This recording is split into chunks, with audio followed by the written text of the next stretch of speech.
Assalamualaikum warahmatullahi wabarakatuh. Waalaikumsalam warahmatullahi wabarakatuh. Ya Rabbi bil Mustafa balligh maqasidana waghfir lana ma madha ya wasi'al karami.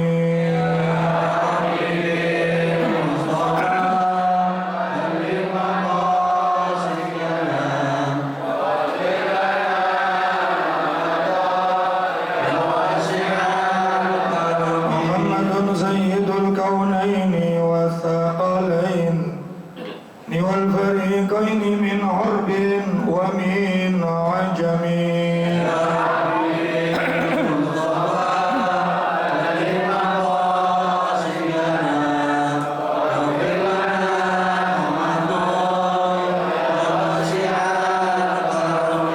نبينا الأمير النهي فلا أحد أبر في كوننا منه ولا نعم يا حبيب المصطفى نبي مقاصدنا وغفر لنا يا واسع الكرم هو الحبيب الذي ترجى شفاعته لكل هول من الأهوال مقتحم.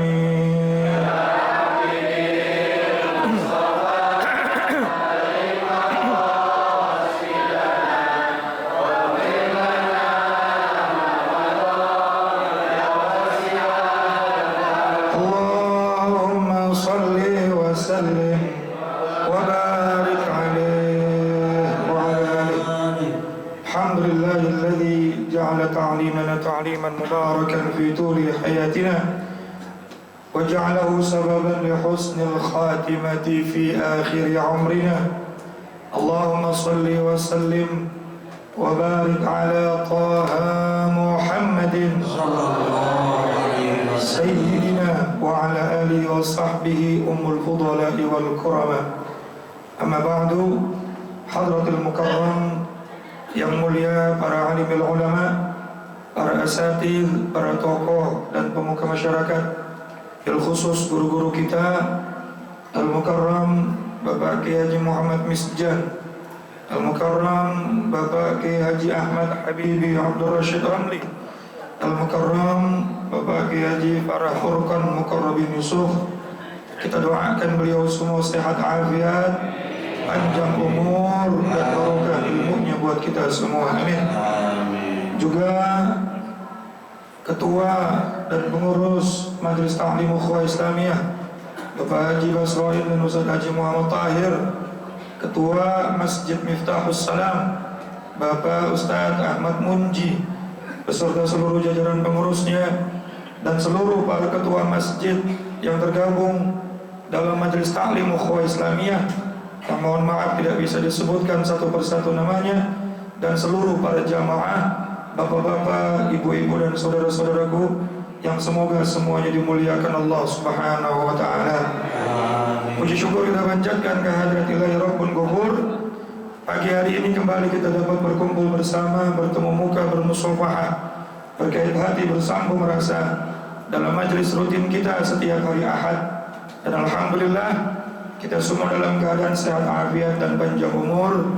Semoga mulai dari awal sampai akhirnya majelis ini menjadi sabab wasilah Allah ampuni dosa-dosa kita, sehingga yang hadir tidaklah bangkit dari tempat duduknya kecuali dosa-dosanya diampuni oleh Allah Subhanahu wa taala, hajatnya dikabul oleh Allah Subhanahu wa taala.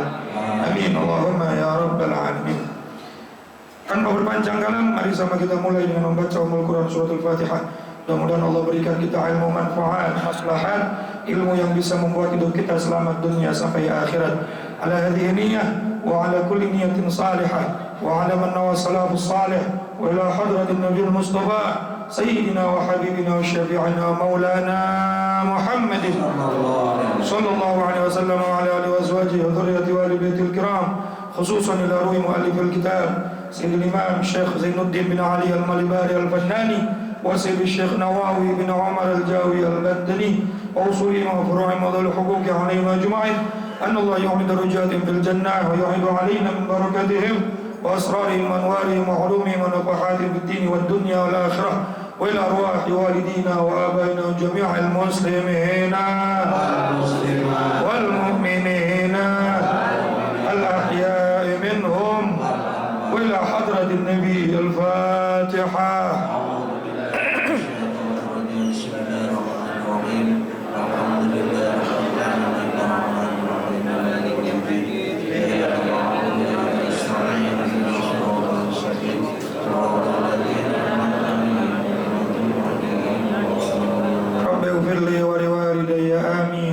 Semoga Allah ampuni dosa kita dan dosa kedua orang tua kita, amin ya rabbal alamin. Sebelum saya lanjutkan, saya minta maaf lahir batin Pak, kemarin nggak bisa hadir ya, pas halal bihalal. Maka sekarang saya mohon maaf lahir, maafin ya Pak ya, kan baru ketemu nih, walaupun Syawalnya udah lewat, tapi nggak ada salahnya karena baru ketemu. Saya minta maaf lahir dan batin.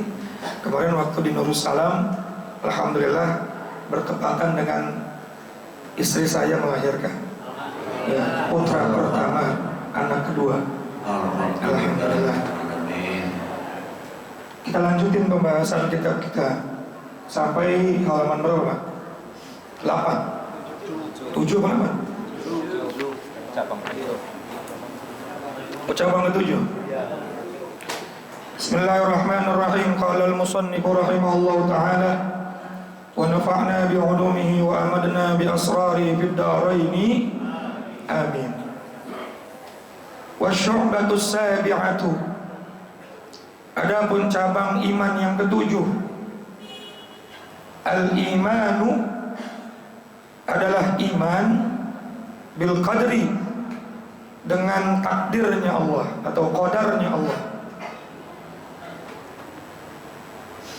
Bi an ta'taqida, yakni kita betul-betul beriktikad annallaha ta'ala, bahwa sesungguhnya Allah subhanahu wa ta'ala aujadal asya, telah menciptakan segala sesuatu ala tabqi ma sabaqa bihi ilmuh, dengan apa yang telah digariskan di dalam ilmu dan pengetahuannya Allah subhanahu wa ta'ala. Percaya kepada qadha dan qadar, percaya kepada takdir Pak Bu, dengan cara kita beriktikad sebelum Allah membuktikan dan menciptakan sesuatu itu, Allah sudah tahu, dan semua ala tabqi ma sabaqa bihi ilmuhu ta'ala, sesuai dengan ilmu yang digariskan oleh Allah subhanahu wa ta'ala. Dan sifat Allah ini bukan cuma ilmu, Allah juga Rahman, Maha Pengasih, Maha Penyayang. Kalau Bapak punya planning buat anak Bapak, dengan berbagai macam pengetahuan Bapak tentang bagaimana kemampuan Bapak untuk menciptakan sesuatu kepada anak Bapak. Misalnya nanti ini anak TK-nya di mana, SD-nya di mana, SMP-nya di mana, atau pesantrennya di mana, sesuai dengan kemampuannya. Dan Bapak tahu kapasitas anak Bapak. Lalu Bapak punya sifat sayang kepada anak Bapak. Kira-kira rencananya cakep apa kagak ya? Yang akan Bapak lakukan untuk anak Bapak kira-kira cakep apa kagak tuh? Planning-planningnya. Apalagi diiringi dengan sifat sayang. Saya mau tanya, Allah itu Rahman atau tidak? Allah Maha Pengasih atau tidak?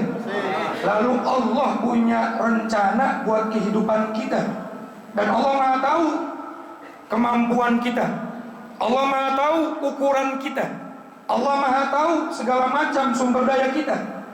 Maka takdir yang akan Allah berikan kepada kita sudah Allah ketahui baik buat kita. Itu yang harus kita yakini. Jangan suuzon terus sama Tuhan. Betul nggak? Kan rukun iman yang ke-6 tuh ya. Ini gimana sih Allah nih? Perasaan doa udah sampai tiarap-tiarap. Doa sampai tiarap-tiarap ya gimana? Tasbih udah pakai putus ini, zikir mulu. Quran udah dibuka mulu. Tapi kok begini-gini aja hidup? Itu takdir dari Allah dan Allah tahu yang terbaik buat kamu. Jangan suuzon. Jelas nggak kira-kira? Jadi apa yang terjadi hari ini kepada kita itu adalah sesuatu yang sudah Allah gariskan, Allah tuliskan, Allah rencanakan di alam azalinya, di lauhil mahfudnya, sebelum diciptakannya langit dan bumi, sebelum diciptakannya alam semesta. Allah sudah ciptakan seluruh rencana kepada makhluknya, dan rencana itu sudah Allah ketahui sesuai dengan kasih sayangnya, sesuai dengan ilmunya, sesuai dengan apa yang menjadi kebutuhan kita. Paham ya Pak ya? Supaya kita menerima takdir itu baik sangka. Ini mau suuzon, baik sama Allah suuzon. Itu yang gak sholat kok tiba-tiba duitnya banyak kan. Semalam saya tahajud, duha gak pernah ketinggalan, sedekah subuh selalu dilakukan. Kok gini-gini aja hidup saya? Aduh, kacau nih. Pak, kira-kira kalau Bapak sekarang punya duit 2 miliar, hadir ukhuwah Islamiyah apa enggak? Itulah kenapa Allah enggak kasih 2 miliar.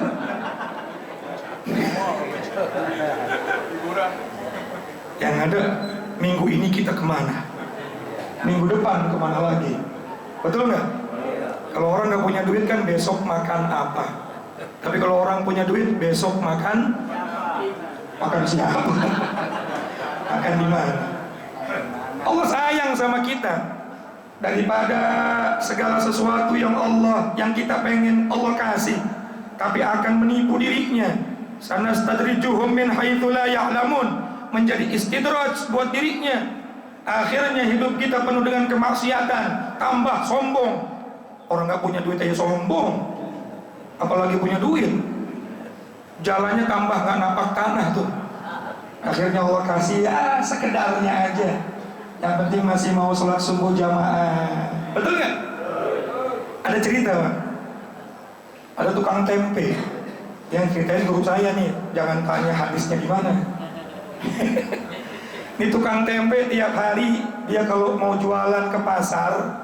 Kenapa saya sebut tukang tempe? Karena memang sanadnya saya diceritainnya tukang tempe.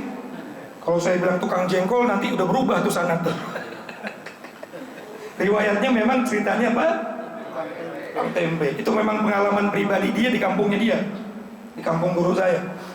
Pada saat dia mau berangkat ke pasar, dia selalu berdoa kepada Allah, ya Allah, mudah-mudahan dagangan saya laris manis, Tanjung, dagangannya habis, duitnya kumpul.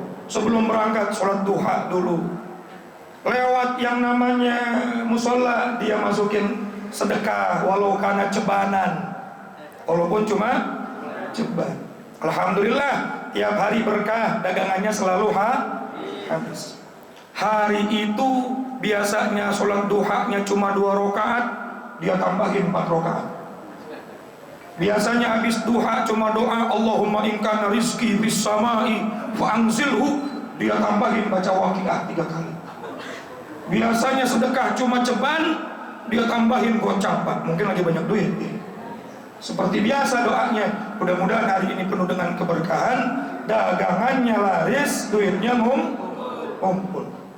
Baru jalan dari masjid, dari musola yang dia lewatin, karena dari rumahnya menuju ke pasar, dia harus melewati pematang sawah, harus menuju jalan raya, nunggu angkot, baru sampai ke pasar. Baru berapa langkah, kepleset, jatuh semua yang dipikul dari tempenya. Padahal tadi doanya bagaimana? Laris manis. Padahal duhanya udah ditambahin berapa? 4 rakaat. Padahal sedekahnya biasanya ceban jadi berapa? Gocap. Yang biasanya laris hari itu malah habis, rugi. Pulang dia nggak jadi ke pasar, panggil tukang urut, diurut deh. Tiba-tiba handphonenya bunyi, ditelepon sama temennya, diangkat. Kang, ayah di mana? Di imah. Alhamdulillah Kang, di imah. Alhamdulillah mata sia soek. Aing kapal eset goblok. Alhamdulillah Kang, nggak ke pasar. Angkot yang biasa akan tumpakin itu masuk jurang Kang. Yang tadinya dia kesel, alhamdulillah. Yang tadinya dia kehilangan tempenya, nggak bisa jualan, lalu dia mengucap alhamdulillah. Ternyata Allah mengkabulkan doa, kadang-kadang tidak sesuai apa yang inginkan, tetapi yang terbaik buat kita. Betul nggak? Kalau dia langsung ke pasar, Pak, kira-kira gimana itu? Ikut ke jurang. Nah, kita kan nggak pernah doa, ya Allah mudah-mudahan saya keluar dari rumah tetap sehat. Pernah doa gitu? Mudah-mudahan dari sini sampai ke rumah nggak kesandung. Pernah begitu? Tapi Allah ganti doa-doa kita yang mungkin minta duit diganti dengan keselamatan, yang mungkin minta harta diganti dengan keberkahan, yang mungkin minta ini dan itu Allah ganti dengan kenikmatan yang lain. Jangan suuzon Ferguson. Betul apa kagak? Ini mah apa pengennya langsung aja. Imam Hasan Al-Basri pernah berkata, jika keinginanku dikabulkan oleh Allah, saya akan bahagia. Namun jika keinginanku tidak dikabulkan oleh Allah, maka saya lebih bahagia. Teman-temannya nanya tuh, santrinya nanya, Imam, keinginanmu dikabul, kamu bahagia? Wajar. Keinginanmu nggak dikabul, kok kamu lebih bahagia? Ini gimana ceritanya? Ketika keinginan saya dikabul, saya bahagia karena itu keinginan saya. Tetapi ketika saya meminta sesuatu lalu tidak dikabulkan, saya lebih bahagia. Kenapa? Karena ini keinginannya Allah nggak dikabul, dan keinginannya Allah pasti lebih baik daripada keinginan saya. Jelas, kira-kira jelas Pak? Ini dalam rangka memahami takdir, biar jangan doa nggak dikabul langsung. Allah gimana sih? Allah gimana sih? Allah gimana sih? Masya Allah, Allah bukan gak kabul, tapi Allah mengganti dengan sesuatu yang lebih. Karena semua takdir sudah dituliskan bi'ilmi, dengan ilmunya Allah, dengan pengetahuannya Allah, dan ingat dengan kasih sayangnya. Walaupun nanti kita bahas di pembahasan berikutnya, ada juga dengan keadilannya Allah. Jelas ya Pak ya? Kalau udah jelas sampai sini aja, semoga bermanfaat. Kurang lebihnya mohon maaf. Assalamualaikum warahmatullahi wabarakatuh.